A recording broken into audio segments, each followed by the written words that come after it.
et messieurs, bienvenue à cette nouvelle édition du Cercle de presse du Saguenay. Alors, cette semaine, nous avons l'honneur de recevoir M. Gérard Bouchard. M. Bouchard, qui, comme bien des gens le savent, est historien, sociologue, écrivain, professeur, a été directeur d'études à l'étude des hautes études et en sciences sociales à Paris, titulaire de la chaire Mackenzie King en études canadiennes, coprésident de la commission de consultation sur les pratiques d'accommodement reliées aux différences culturelles, commission Bouchard-Taylor, et créateur du projet Balzac en 1971. Alors, comme le veut notre formule, M. Bouchard, la parole est à vous pour entre 8 et 12 minutes, et puis après ça, ce sera l'ouverture de la période de questions. Très bien. Merci, M. Villeneuve. Bonjour à vous, ça me fait toujours plaisir de venir vous voir. En fait, je viens à chaque fois qu'on m'invite. Alors, j'ai choisi de vous parler ce matin d'un thème qui me paraît d'une grande actualité, c'est le thème de la démocratie, l'avenir de notre démocratie. C'est un sujet sur lequel il faut s'arrêter parce que je pense que c'est le lieu d'un certain nombre d'inquiétudes fondées et c'est pour ça que ça devrait attirer l'attention et je vais vous dire pourquoi. Je vais commencer par vous montrer, je vais le faire circuler, je vais vous montrer un graphique, une courbe. Ça, c'est le résultat de sondages que la firme Crop a fait depuis 2004. Et ça donne les réponses à la même question qui a été posée à plusieurs reprises. Ça a été posée 5, 6, 8 fois à peu près, à différents moments depuis 2004, donc depuis 12 ans. La question, c'est qu'est-ce que vous pensez de la politique, donc des politiciens, des gens du milieu des affaires, des gens du domaine scientifique, ça c'est des gens comme moi, les gens des médias, des gens comme vous, et jusqu'à quel point vous leur faites confiance. Alors, la courbe, là, vous la voyez peut-être pas, mais ce que ça représente, c'est le pourcentage des gens qui n'accordent plus aucune confiance à tous ces gens-là.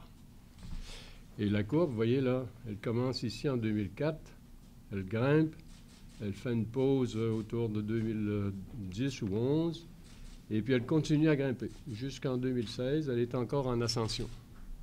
Là, elle est rendue à 61%. 61%. 3 Québécois sur 5 qui n'accordent aucune confiance aux politiciens, aux gens d'affaires, aux scientifiques et aux gens des médias. Ça, c'est chez nous, là, au Québec. Vous pouvez la faire tourner si vous voulez. Alors, moi, je pense que des données comme ça, là, on devrait ressentir ça comme un coup de poing à la figure. Là. Parce que, d'abord, pour ce que ça dit, un rejet des gens qui nous gouvernent, de ceux qui font l'opinion, qui sont supposés éclairer la population, qui sont supposés la guider. La population décroche de ces gens-là. Ce que ça suggère aussi, c'est le décrochage par rapport aux institutions, par rapport aux grandes institutions qui sont supposées soutenir une société.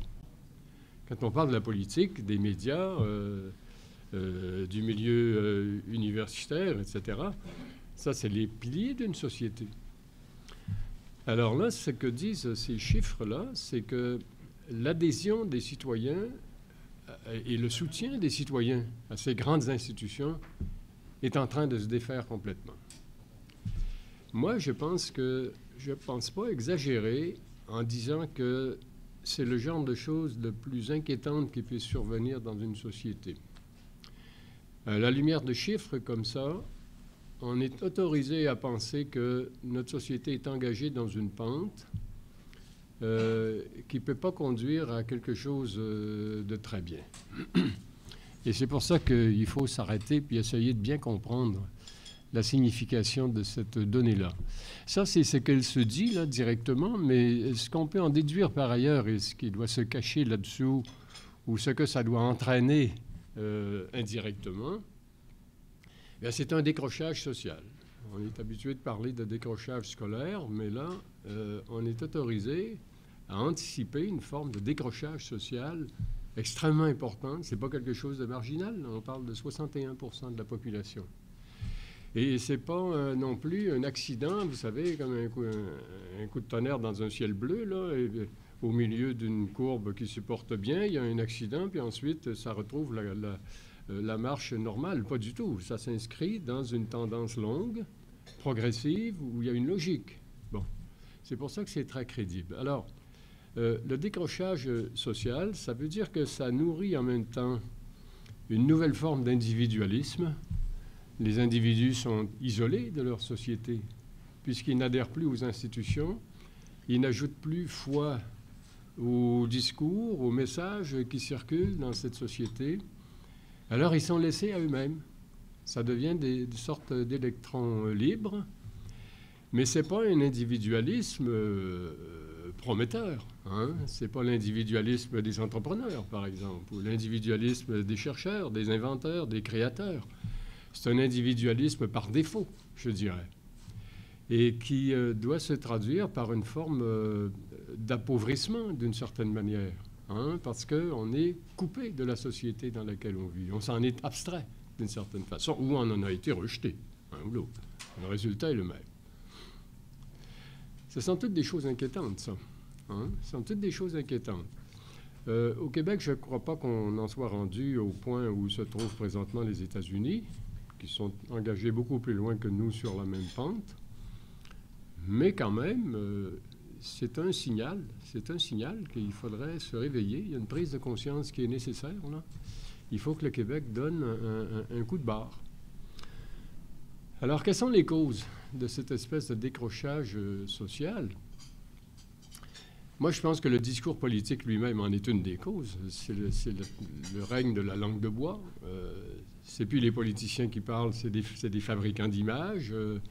Tous les discours sont congelés, prévisibles. Voyez par exemple les 3 ministres libéraux la semaine dernière, la veille des élections partielles, qui sont venus vanter la performance économique du gouvernement la veille des élections. Ils ont dit, mais non, ça n'a rien à voir avec les élections de demain, pas du tout. Non, non, non, c'est juste par hasard, là, c'est une coïncidence qu'on vante nos mérites ce soir. Sinon, est-ce qu'il y a quelqu'un au Québec là, qui a ajouté foi à un discours comme ça? Hein? Il ne peut pas y avoir grand monde, là. Alors, c'est l'accumulation de ce discours politique, de la langue de bois, qui fait que les gens n'ont plus envie d'écouter ce que disent les politiciens, parce que c'est trop prévisible. Puis on sait que ce n'est pas eux qui parlent. Hein? On rêve de l'époque de René Lévesque, dans ce temps-là. On rêve même de l'époque de Gilles Grégoire. Hein? Au moins, ces gens-là, quand ils parlaient, on savait ce qu'ils disaient. On était d'accord ou pas, mais on savait que c'était sincère, puis on pouvait traiter avec ces gens-là. Il y a une constellation de facteurs. Hein? L'analphabétisme, je crois que c'en est un autre. Les résultats des enquêtes qui sont produits et relayés par les médias de temps à autre, dans la mesure où on peut croire les médias, hein, ces résultats-là sont vraiment extrêmement inquiétants, au point que moi, je m'étais mis à douter de la validité de ces enquêtes, tellement les proportions qu'on nous livre en matière d'analphabétisme sont élevées. Mais même si on est un peu incrédule et puis qu'on ramène ces proportions-là à ce qui paraîtrait plus raisonnable, c'est encore un taux qui est extrêmement élevé. C'est très inquiétant d'une certaine façon. Le décrochage scolaire, on n'arrive pas vraiment à régler ce problème-là. Ce qu'on a fait par contre et qui est loin d'être négligeable, c'est le rattrapage scolaire. Quand les jeunes abandonnent au secondaire ou au cégep, quelques années plus tard, un certain nombre d'entre eux reprennent leurs études et obtiennent leur diplôme. Alors, quand on mesure le décrochage scolaire, il faut faire attention à ça, il faut tenir compte de ça aussi. Mais néanmoins, le décrochage scolaire est là quand même. Pourquoi est-ce qu'il y a tant de jeunes qui décrochent du secondaire et du collégial dans notre société à un niveau qui est plus élevé que le niveau canadien ou que dans n'importe quelle autre province? Alors, moi, je pense que ça, c'est des causes qui sont importantes et qu'il faudrait examiner. Les autres sont bien connues. La corruption dans l'administration publique, dans le monde de l'entreprise, dans les municipalités, enfin tout ce que la commission Charbonneau nous a étalé pendant 2 ans. Ça a été, à mon avis, ça a été catastrophique, ça, pour ce qui est de l'effet que ça a produit dans l'imaginaire des citoyens. Catastrophique. Une perte de confiance totale dans le fonctionnement de nos institutions, dans les contrôles qui sont supposés être mis en place, dans la façon dont ils sont gérés, dans le copinage, les convergences, les contaminations entre différentes agences de gestion, comme on le voit là avec le scandale immobilier de la Société immobilière du Québec. C'est quelque chose d'absolument inimaginable.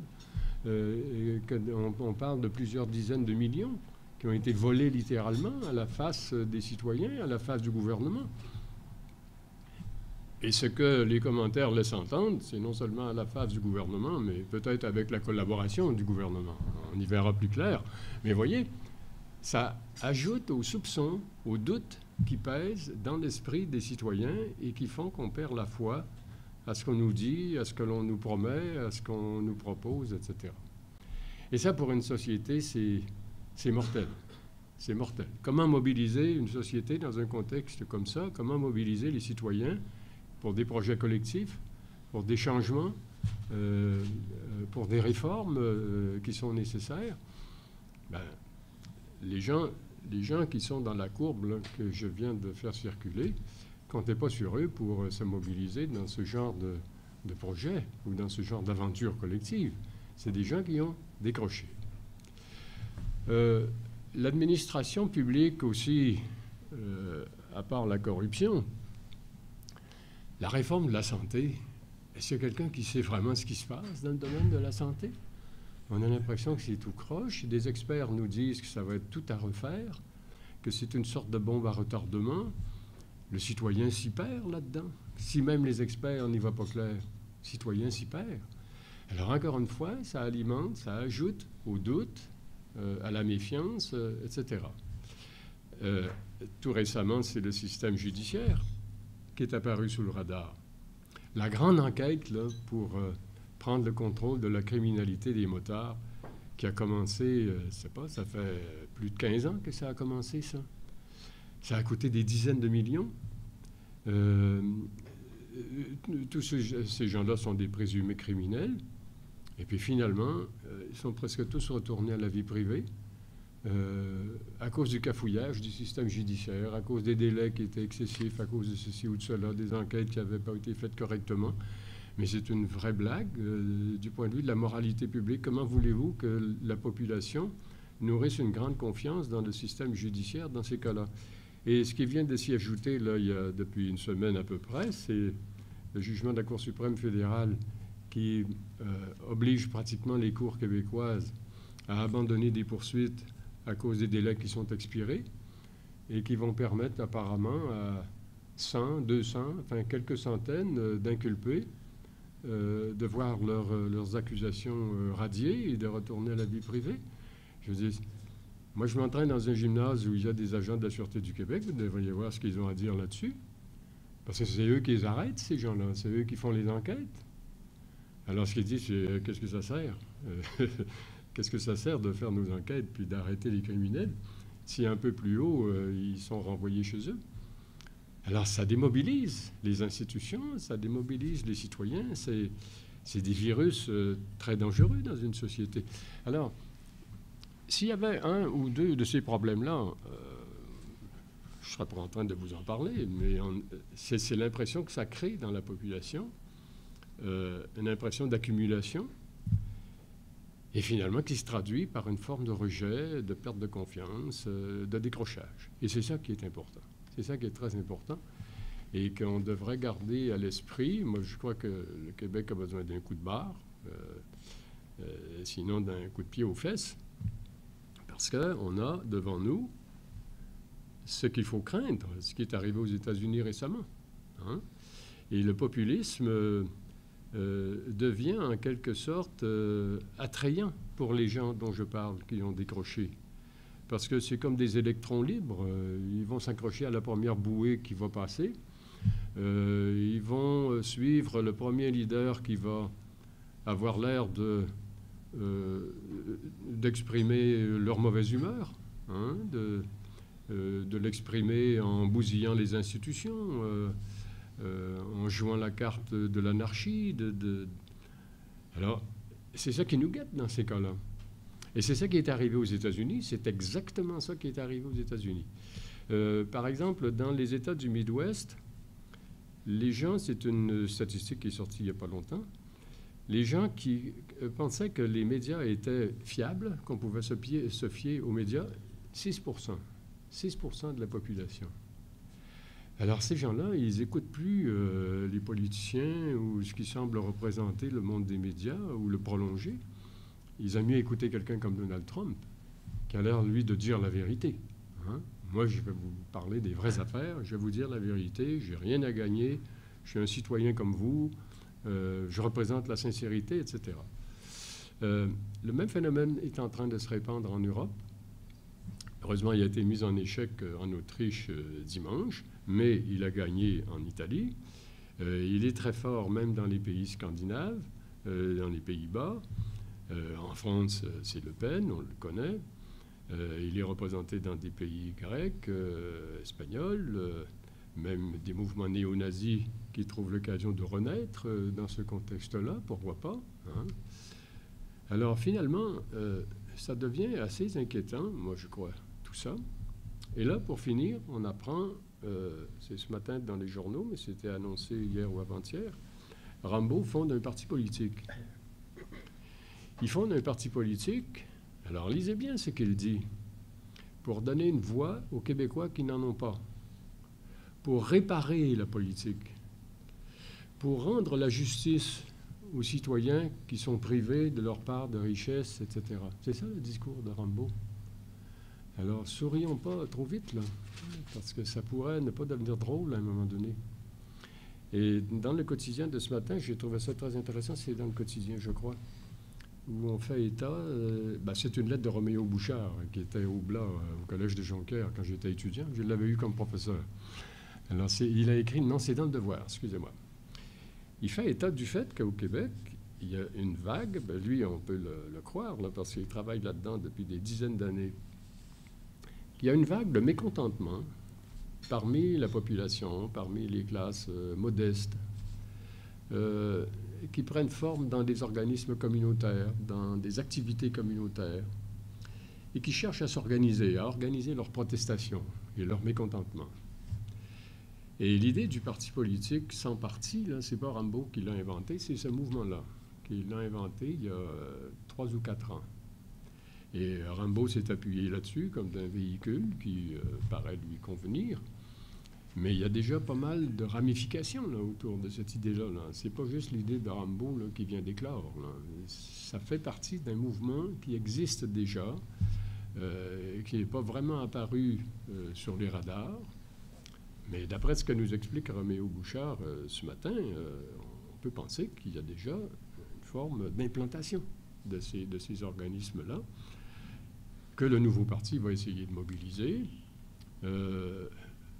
par rapport auquel un parti comme Québec solidaire ne pourra pas rester indifférent, parce qu'ils viennent jouer dans leur plate-bande, avec les mêmes thèmes, les mêmes revendications.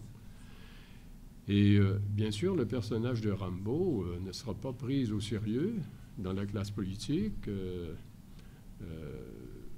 dans les universités, et peut-être pas non plus dans les médias. Mais le discours qu'il va tenir, il va éveiller des gens, il va sensibiliser des gens à ça. Parce que c'est un discours qui est d'une grande actualité.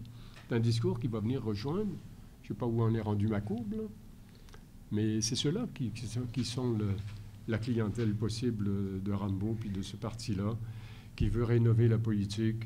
Enfin, vous avez vu un peu, ils veulent supprimer les élections, ils veulent créer une constituante auquel siégeront des gens qui sont tirés au hasard. Enfin, bref, tout ça paraît tellement marginal, mais on ne sait pas jusqu'où ça peut aller une fois que des gens ont décidé qu'ils se décrochaient pour de bon. M. Bouchard, si vous permettez, oui, c'est fort intéressant. On a peut-être un peu dépassé le temps de présentation, mais je pense qu'on y gagne en qualité. On va passer à la période de questions qui traditionnellement est ouverte par M. Bertrand Tremblay, fondateur du CERC. Ça fait bien une 60aine d'années que Bertrand inaugure les questions. Le miracle, c'est que c'est jamais les mêmes questions. Des fois, sont à deux volants. Non, peut-être qu'il se souviendra de celle qu'il a posée. C'est évident que, oui, il y a une chute, un déficit de confiance de la part du public à l'endroit du monde politique. Mais c'est je pense que la population a de plus en plus l'impression, du moins dans les régions, qu'il y a une machine derrière les hommes politiques, une machine qui a son plan et qui fait bouger les hommes politiques comme des marionnettes. Parce que quand on écoute les personnages politiques, ils parlent des deux côtés de la bouche tout le temps. Et à l'heure actuelle, cette machine-là est très, très puissante, à mon sens, à Montréal, puis un peu la Beaume à Québec. Bon. Alors, qu'est-ce que vous pensez de cette organisation? Est-ce que la bureaucratie, par exemple, est malade aussi de système? Est-il responsable de la situation que vous déplorez? D'abord, pour ce qui est de la démocratie, moi, je la verrais plutôt comme une sorte de victime là-dedans, parce que la bureaucratie est au service du gouvernement qui est au pouvoir. La bureaucratie, elle décide de rien, elle ne prend pas d'initiative, elle peut juste ralentir l'application de certaines politiques, mais la bureaucratie n'a pas vraiment de voix là-dedans. C'est la politique. Maintenant, quand tu dis que tu permets que je te tutoie, quand tu dis que je reprends tes mots, les gens ont l'impression qu'il y a une machine derrière tout ça, hein, et que les politiciens sont devenus des marionnettes, c'est le mot que tu as employé. Bien, c'est dur de savoir exactement où est-ce qu'on en est au Québec sur ce plan-là, parce que on manque d'études là, assez précises qui nous feraient les démonstrations que tu as à l'esprit. Mais ces démonstrations, elles ont été faites aux États-Unis.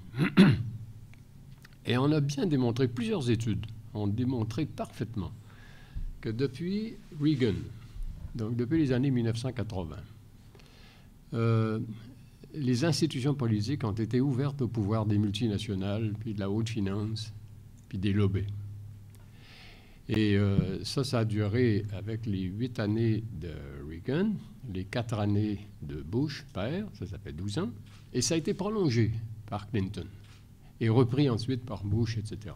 Mais ce qui s'est produit, c'est que les multinationales ont littéralement, c'est l'expression qu'utilisent ces auteurs-là dans leurs conclusions, ont littéralement confisqué le processus de décision politique. Si bien qu'ils ne peuvent pas beaucoup agir sur la Maison-Blanche quand c'est un président comme Obama qui est là, mais ils peuvent paralyser les chambres pour enrayer toutes ces politiques. Et légiférer à partir de la Chambre des représentants et du Sénat selon ce qui est dicté par les multinationales et la haute finance. Alors, les démonstrations dont je parle, on a clairement montré comment les grands intérêts financiers, par exemple, prennent en charge l'élection des représentants ou même des sénateurs. Ils bâtissent leur campagne, ils bâtissent leurs thèmes, leur politique. Ce sont le personnel du lobbying qui fait ça. De sorte que quand ce type-là est élu, il est complètement ligoté par ses intérêts financiers. Plus loin que ça, une fois qu'ils sont élus, ils adoptent des projets de loi. Eh bien, ils ont démontré qu'à plusieurs reprises, c'est les mêmes intérêts financiers qui dictent quelles sont les questions sur lesquelles ils vont légiférer, quels sont les projets de loi qu'ils vont présenter et qui vont rédiger eux-mêmes les projets de loi. C'est assez extraordinaire. Ça va vraiment très, très loin, là. Ça va très, très loin. Puis dans les études dont je parle, il y a des exemples de projets de loi qui ont été dictés en fonction de ce que ces intérêts financiers voulaient voir écrit et qui le faisaient à l'encontre de ce que certains politiciens auraient voulu inscrire dans le contenu du projet de loi et qui a été repoussé à cause de ces intérêts. Alors, aux États-Unis, ça a créé, là, c'est peu de dire un phénomène de décrochage par rapport à la politique et qui a alimenté considérablement l'élection de Trump. C'est des gens qui sont dégoûtés de la politique, qui savent là vraiment qu'elle est conscrite par les intérêts financiers et que le citoyen n'y peut plus rien. Le citoyen se trouve impuissant, donc ne veut plus jouer le jeu du citoyen. Il y a une logique là-dedans. Il y a une logique. Je viens de finir la lecture d'un livre qui a été écrit par quelqu'un qui est né dans une petite ville ouvrière de l'Ohio. L'Ohio qui est dans les Appalaches, dans le Midwest américain, la partie la plus durement touchée par les délocalisations d'entreprises et par les politiques des multinationales. Toutes ces petites villes décrépites là, que Yves Boisvert a décrit dans ses reportages durant la campagne électorale, parce qu'il a fait justement le tour de ces États-là. C'est des villes à l'abandon. La moitié des villes sont fermées, les commerces, etc. C'est la drogue qui s'est emparée de tout ça, les toximanies, la violence. Bon, alors lui, il est né là-dedans. Et puis, par miracle, il a réussi à s'en sortir. Je parle de l'auteur de ce livre, qui s'appelle Hillbilly Elegy. Et finalement, ce gars-là, il a réussi à accéder à l'université, à Yale. Il est devenu un avocat. Il travaille maintenant dans une grande firme de Washington, mais il est toujours marqué par ses origines. Et le livre qu'il vient d'écrire, c'est son histoire à lui. Le milieu dans lequel il est né, comment ce milieu était formé, comment ça fonctionnait, et par quel miracle, lui, il a réussi à s'en sortir. Mais ce qu'il décrit, c'est exactement la clientèle, en tout cas une bonne partie de la clientèle de Trump. C'est exactement ça. Des gens qui sont défranchisés, comme ils disent en anglais, c'est-à-dire qu'ils n'ont plus aucun intérêt à se mêler de la vie collective ou de la vie civique ou quoi que ce soit, parce que tout joue contre eux, et qui sentent un sentiment d'impuissance totale par rapport au choix collectif de leur société, par rapport à l'orientation des institutions, par rapport aux initiatives des politiciens en termes de projets de loi ou de quoi que ce soit. Alors, ils se rabattent sur deux choses, et parfois les deux en même temps. Les drogues, les pathologies sociales et la religion. Et parfois les deux en même temps. La religion. La religion fleurit dans ces places-là parce que ça représente le seul endroit où, en tout cas dans la relation à Dieu, là, ils ont l'impression qu'au moins ça, c'est préservé, c'est miraculeusement préservé. Alors, c'est là justement là, le 6% là, dont je parlais tantôt, là. 6% des gens qui ajoutent foi à ce que disent les médias.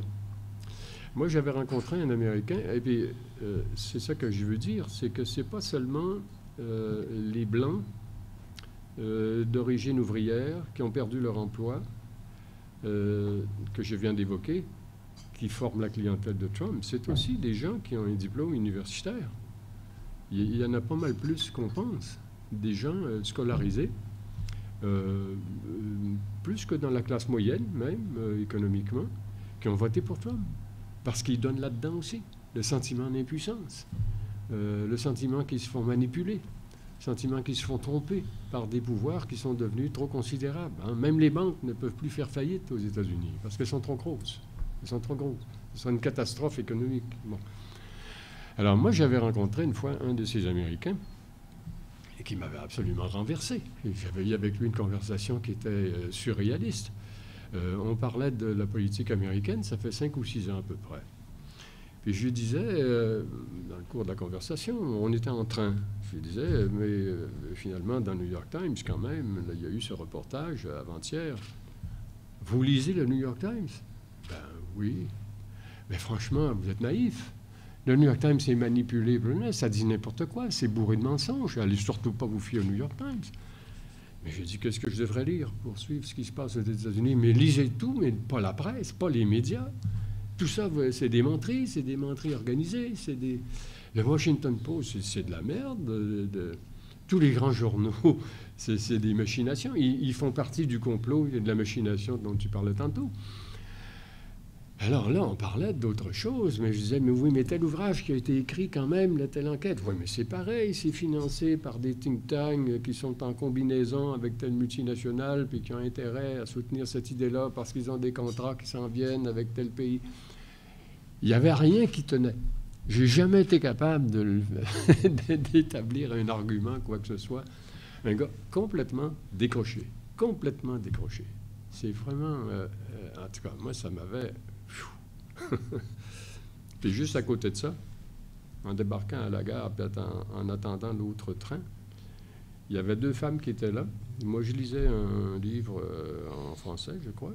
Puis les 2 femmes ont vu ça, puis ils m'ont adressé la parole, ils m'ont demandé qui j'étais. Je suis québécois. Ah, ils ont dit, ah, bon, c'est bon, justement, c'est là qu'on s'en va. Je parlais avec elles. Puis c'était des femmes dont le mari était multimillionnaire et qui étaient religieuses comme c'était pas possible. Elles avaient fait le vœu, elles, de visiter tous les sanctuaires de l'Amérique du Nord. Puis là, elles avaient fini aux États-Unis et étaient rendues au Québec. Alors, elles me demandaient par quel sanctuaire elles devraient commencer. Oui. Ben là, je lui ai dit peut-être l'Oratoire du Sacré-Cœur, puis le Cap de Madeleine, le Sainte-Anne-de-Beaupré, puis là, elles étaient ravies. Puis j'ai continué à parler avec elles, puis c'était un peu comme le type là, que j'évoquais tantôt, là. Complètement décollé, ces femmes-là, intelligentes, là. Pas des femmes épaisses, pas du tout, absolument pas. Mais complètement décrochées, complètement. Il y avait juste la religion qui restait. Prochaine question, M. Normand Boivin du quotidien Progrès Dimanche, sera suivi de Mme Dominique Savard du Courrier. Bouchard, dans votre analyse, un peu sombre quand même, tout à l'heure. Ah oui, on peut le sombre, certain. Oui. mais quand même, permettez-moi de dire que j'ai quand même été prudent à dire qu'au Québec, on n'en est pas comme aux États-Unis. Hein? Ouais. Mais je trouve qu'il y a suffisamment de signaux là, qui justifieraient qu'on prenne conscience et puis qu'on s'occupe sérieusement de ces choses-là. Je veux éviter l'alarmisme, bien sûr.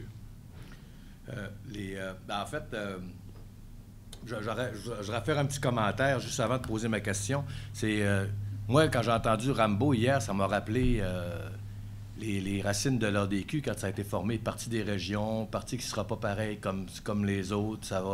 On va porter une voix qui n'a pas été entendue au Québec. Puis j'ai pas pu m'empêcher de me dire aussi que Rambo a fréquenté Victor Lévy-Beaulieu.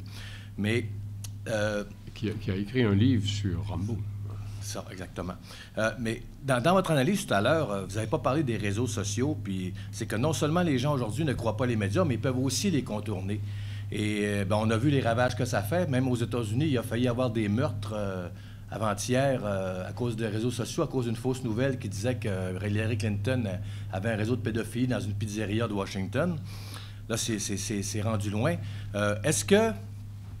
Bon, ben justement, là, on est en train de s'enfoncer. Est-ce que vous pensez qu'à un moment donné, le balancier va revenir? Parce que là, à un moment donné, ça va devenir trop gros, là. Ça va devenir beaucoup trop gros, puis il va falloir soit que les gens prennent conscience des ravages que peuvent faire les réseaux sociaux, parce qu'aujourd'hui, le discours cynique, le discours désabusé, auparavant, il pouvait toujours être filtré par les médias quand même, qu'il y avait quand même des professionnels, il y avait aussi les gens qui pouvaient s'exprimer par l'entremise des tribunes dans les journaux, c'était quand même filtré aussi, puis c'était des gens qui avaient quand même un certain sens. Mais là, c'est n'importe qui, n'importe quoi qui diffuse n'importe quoi avec les réseaux sociaux. Vous, est-ce que ça augmente votre peur ou est-ce que vous pensez que ça ne peut pas faire autrement que de frapper un mur puis arrêter? Les réseaux sociaux, justement, si M. Villeneuve ne m'avait pas arrêté, là... On sera encore à l'autre question. C'était mon prochain point. Allez-y. Arrêtez de m'arrêter. Alors, les gens qui sont reflétés dans cette courbe-là, ce que j'appelle les électrons libres, là, les gens qui sont décrochés, qui n'ajoutent aucune fois au discours ambiant, à tout ce qui se dit de n'importe quelle source, c'est évidemment la pâture des réseaux sociaux. C'est ce qui leur reste. Parce que là, ils ont l'impression que ceux qui parlent dans les réseaux sociaux, c'est des gens comme eux, qui ne sont pas manipulés par personne, qui n'ont pas intérêt à essayer de mentir, qui disent la vérité, qui expriment les vrais sentiments. Alors ça, c'est vraiment attrayant pour eux. Là, ça devient leur milieu naturel. Puis c'est facile à comprendre. Hein? Ils font confiance aux gens comme eux, qui sont rebellés contre la société, contre les institutions, parce qu'ils trouvent que ce sont toutes des machinations, que ce sont des mensonges, etc. Alors, dans les réseaux sociaux, c'est le contraire de ça. C'est perçu comme étant le contraire de ça. Et je dirais même un petit peu plus loin, c'est la forme de protestation que prend l'attitude des individus dont on parle, cette catégorie de citoyens décrochés, là. Parce que jusqu'à nouvel ordre, c'est pas des gens qui sont faciles à mobiliser, là, parce qu'ils croient à rien. Hein. C'est pas facile de les mobiliser, par exemple, pour des initiatives politiques, pour former un mouvement politique. Mais, alors là, je reviens à la deuxième partie de votre question. Est-ce que ça va nécessairement aller plus loin, frapper un mur, ou bien si l'équilibre va se rétablir? Je ne peux pas répondre à cette question-là. Je ne sais pas jusqu'où ça peut aller, ça, ces dynamiques-là. Ce serait naïf de penser qu'il est absolument impossible au Québec que ça aille plus loin ou que ça aille très loin. D'un autre côté, je pense qu'il serait prématuré de dire tout de suite on est parti pour le désastre. Mais ce qui peut arrêter ce genre de choses-là puis retourner complètement les affaires ou les accélérer dans l'autre sens, ça peut être l'apparition de quelqu'un. Un homme, une femme, qui va ou bien représenter la sincérité puis l'honnêteté, le type René Lévesque. Hein? Dans notre histoire, là, moi, je me réfère toujours à ça. Les gens croyaient ce que René Lévesque disait. Ils n'étaient pas tous d'accord avec lui, mais il n'y a jamais personne qui a dit qu'il était un menteur, puis que c'était un croche, puis qui essayait de manipuler la population. Hein? Au contraire. Il parlait tout le temps avec le cœur sur la table, puis c'était ça. Vous le prenez pas, mais c'est ça. Et ça, tout le monde respecte aujourd'hui René Lévesque. Hein? Même ceux qui l'ont combattu férocement. Il n'y a jamais quelqu'un qui a nié ça chez lui. Alors, survient quelqu'un comme ça, ça peut changer beaucoup de choses, ça. Ça peut changer complètement les choses, en fait. Mais survient quelqu'un comme Trump, ben là, ça peut accélérer le mouvement dont on parle. C'est qui tout double. Bon, en dehors de ces hypothèses-là, c'est-à-dire l'action d'une personne qui peut modifier le cours des choses, est-ce que dans la société, il y a des dynamiques, il y a des contrepoids, il y a des intérêts divergents, des tendances qui vont annuler cette tendance-là, hein, ou qui vont la comprimer, qui peuvent la détourner, etc. Ça, c'est une question qui est plus intéressante parce que l'apparition d'un magicien, là, ça, il n'y a personne qui pourrait voir ça, puis on ne peut pas réfléchir longtemps là-dessus. Ça survient ou ça ne survient pas. Mais l'analyse des tendances en cours dans la société, et puis des forces et des pouvoirs qui peuvent s'annuler puis se balancer, on dirait, ça, c'est plus intéressant parce que là, vraiment, il y a un terrain d'analyse. On peut réfléchir à ça, là.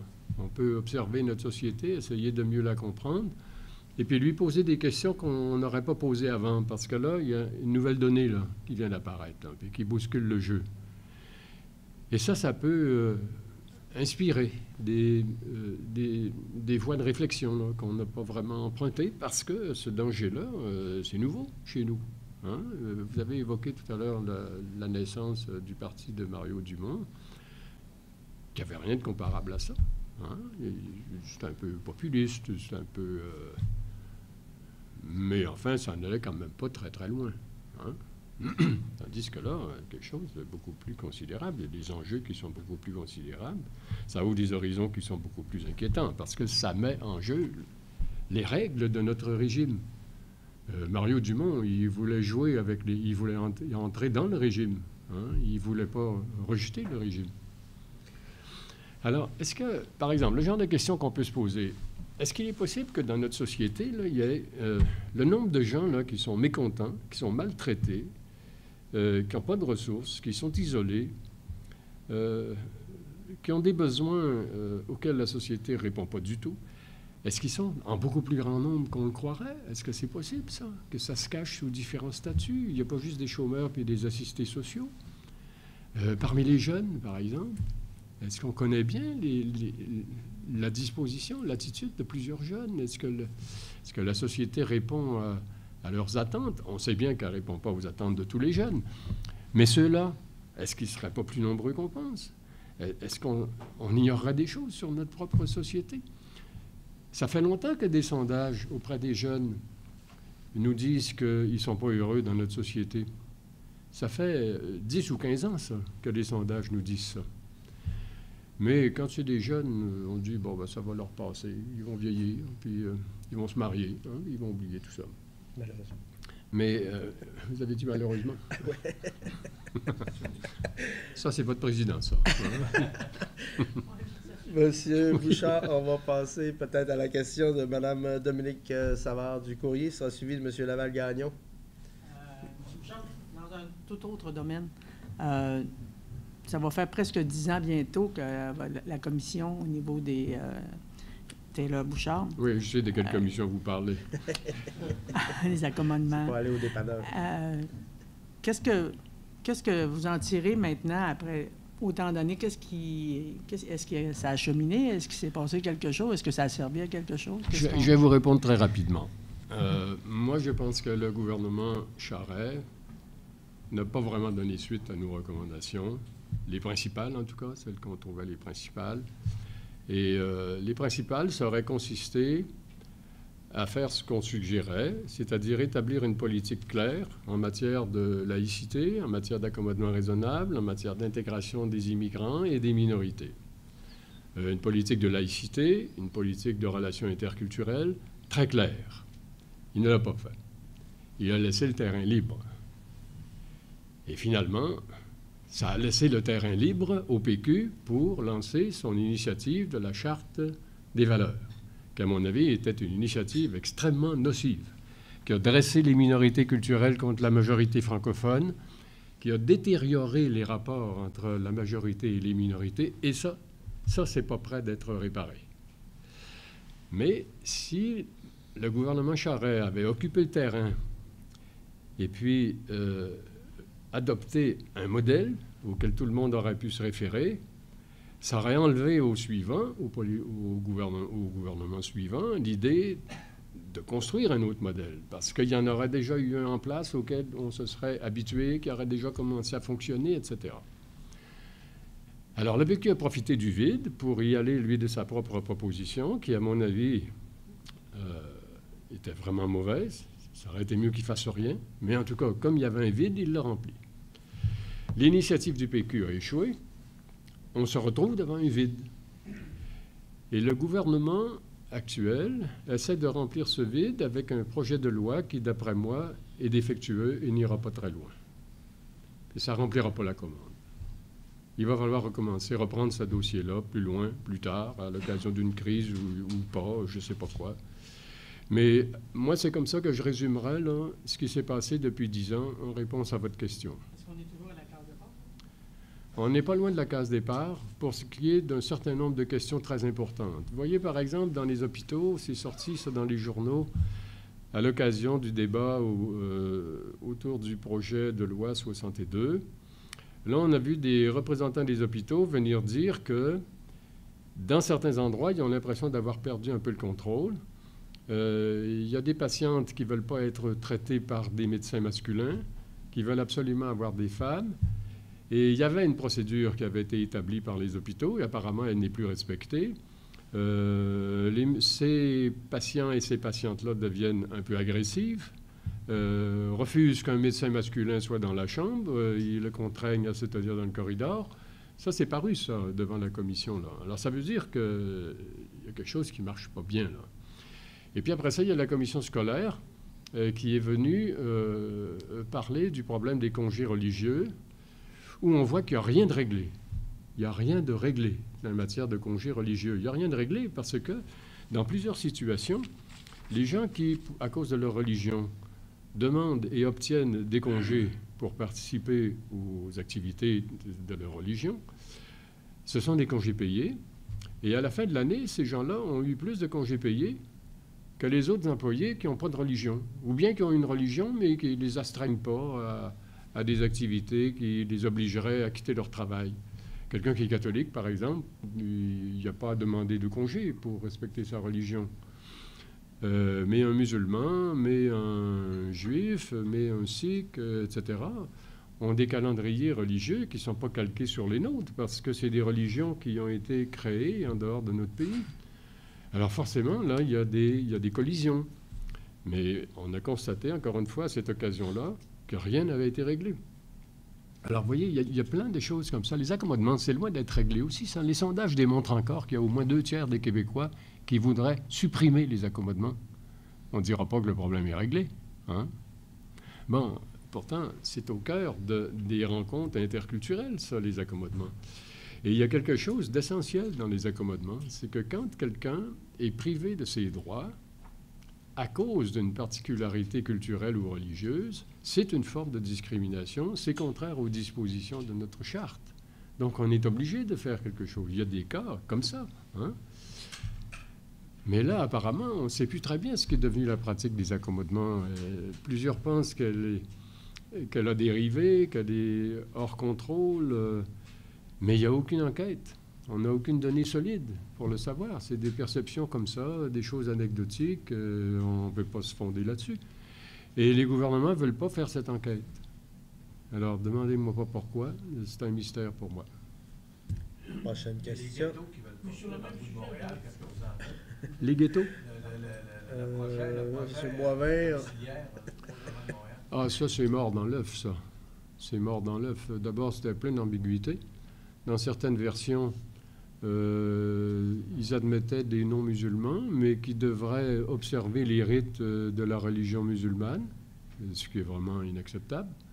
Dans d'autres versions, par le même impresario, non, ce n'était pas le cas. Les gens seraient libres de faire ce qu'ils veulent.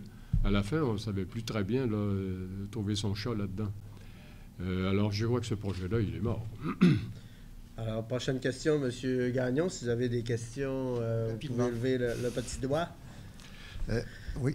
Quand on applique le graphique que vous nous avez donné tantôt aux périodes politiques historiques du Québec, là, on voit que ça commence un peu après l'ère, moi je l'appelle l'ère post-référendaire, c'est-à-dire il y a eu le référendum de 1995, le départ du Parti québécois avec la victoire de Jean Charest. Donc, ça commence à peu près en 2004. Je ne fais pas de partisanerie, j'essaie de regarder.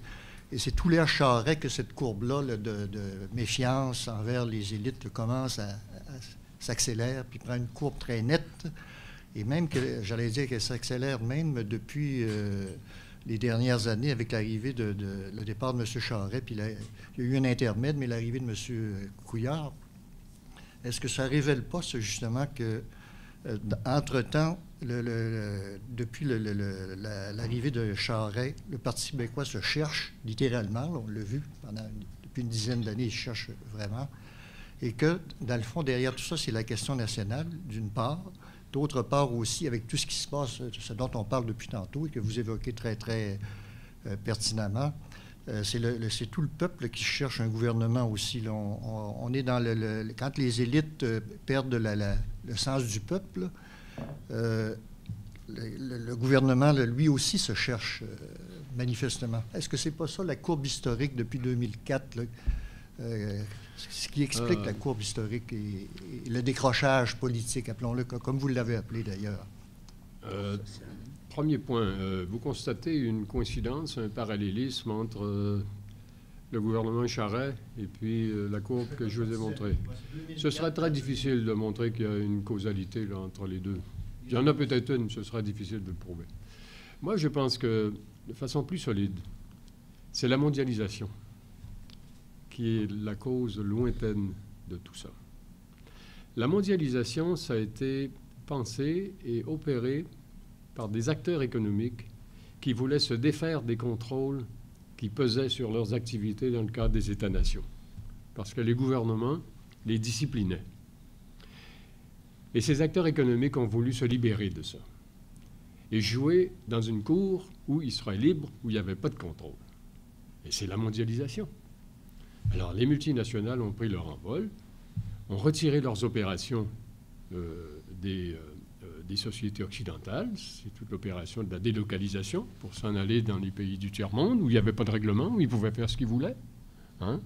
Ils pouvaient oublier, par exemple, toutes les lois concernant la sécurité au travail, concernant l'âge minimal auquel on peut embaucher quelqu'un, les salaires minimaux. Il n'y avait plus rien de tout ça. Ils tombaient dans un vide absolument extraordinaire. Et puis, dans plusieurs de ces pays-là, les multinationales étaient plus puissantes que l'État lui-même. Alors, elles pouvaient lui dicter les nouvelles règles du jeu, les faire chanter. Moi, je vais vous construire une usine qui va créer 10 000 emplois, mais si vous ne me donnez pas telle ou telle condition, je vais m'en aller chez votre voisin, c'est pas compliqué. Alors, les multinationales sont devenues trop puissantes. Et c'est à partir de ce moment-là qu'on a vu que les démocraties dans les États-nations commençaient à perdre de leur emprise et que le citoyen avait de moins en moins de pouvoir sur la conduite des affaires de sa société, parce que les multinationales sont trop puissantes. Ben, il y a eu des gouvernements qui ont favorisé le jeu des multinationales. Il y en a qui les ont disciplinés quand même pas mal. Au Québec, jusqu'en l'an 2000, on s'est pas mal débrouillé avec ça, nous autres, parce que pendant la montée du néolibéralisme, entre 1970 et l'an 2000, ben, durant cette période-là, on a réussi à diminuer la pauvreté, on a diminué les inégalités sociales, on a accru les politiques sociales. C'est une chose dont on n'est pas très, très conscient. La politique des garderies, par exemple, est née à cette époque-là, avant les années 2000, en pleine domination du néolibéralisme. Alors, le Québec avait établi une sorte de négociation, de trade-off avec le néolibéralisme qui a permis aux Québécois d'exporter beaucoup plus. Et avec les profits collectifs qu'on en retirait, on a pu non seulement protéger, mais étendre nos politiques sociales. Mais ça, cette mécanique-là, elle est défaite maintenant. Elle est défaite, je ne sais pas exactement pourquoi, mais on sait par exemple que nos exportations aux États-Unis diminuent, qu'on essaie de les promouvoir, mais ça ne marche pas très bien. Alors là, les hypothèses, c'est que les entrepreneurs ne sont pas assez créatifs, dynamiques, c'est un problème de technologie, le produit intérieur brut ne bouge pas, qui est un indicateur économique extrêmement important. C'est la faculté de produire de plus en plus avec les mêmes investissements de matériaux, de capitaux. Bon, ça ne bouge pas, c'est assez inquiétant. De toute façon, cette mécanique-là, s'est défaite. Et depuis l'an 2000, on voit la pauvreté qui augmente, les inégalités qui augmentent. Presque tous les indicateurs que j'ai évoqués augmentent depuis 10 ou 15 ans à peu près. Mais moi, je pense que c'est la mondialisation. C'est d'abord et avant tout le phénomène de la mondialisation. Et si vous suivez ces choses-là, vous avez peut-être vu que là, il y a de plus en plus d'acteurs mondiaux, des organismes internationaux, mais aussi des acteurs économiques qui disent que la mondialisation est allée trop loin, qu'elle a créé des effets pervers et que maintenant, il faut réfléchir à tout ça. Il faut même remettre ça en cause. Il y a des grands milliardaires là, qui ont dit la mondialisation, il faut mettre le frein là-dessus, là, parce qu'on est en train de se dévorer. M. Bouchard, on va entrer peut-être dans la partie express du sac de presse, c'est-à-dire questions rapides, réponses concentrées. Il me reste 3 ou 4... À moins que ce soit des questions auxquelles je suis incapable de répondre. Dans ce temps-là, ça donne des grandes réponses. Ah bon, c'est le truc? Ben, c'est professeur, moi. Oui, je sais. Alors, prochaine question, M. Pascal Girard, sera suivi de M. Bertrand Tremblay. M. Bouchard, je suis content de voir qu'en commençant, vous avez inclus les scientifiques avec les journalistes, un peu l'impression de faire partie de votre gang.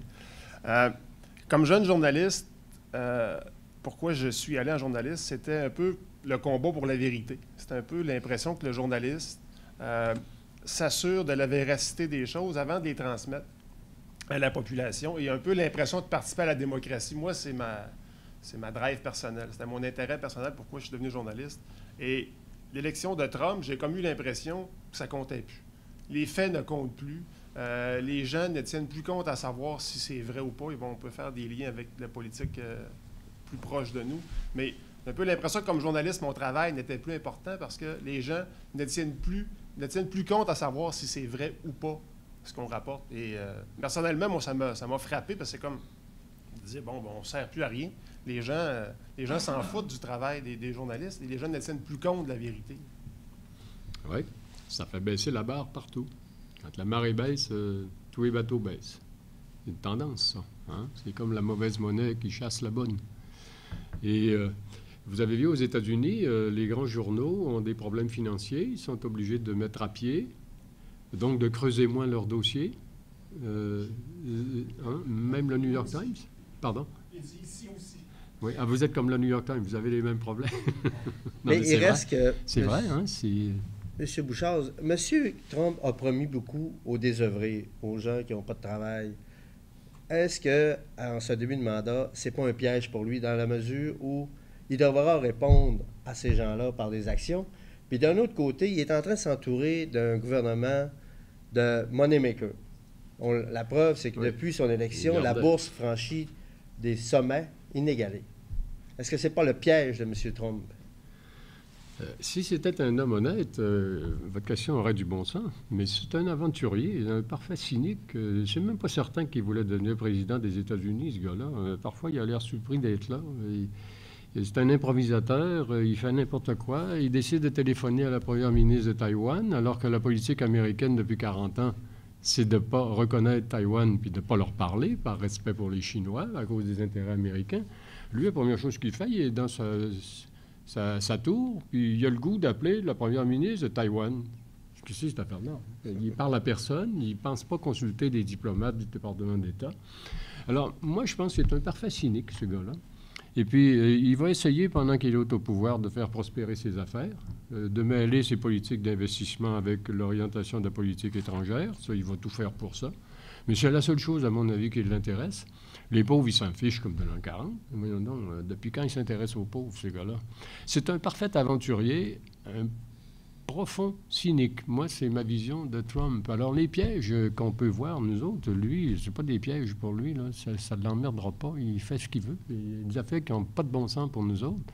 Lui, c'est pas hors de sa portée, là. Il va faire n'importe quoi, ce gars-là.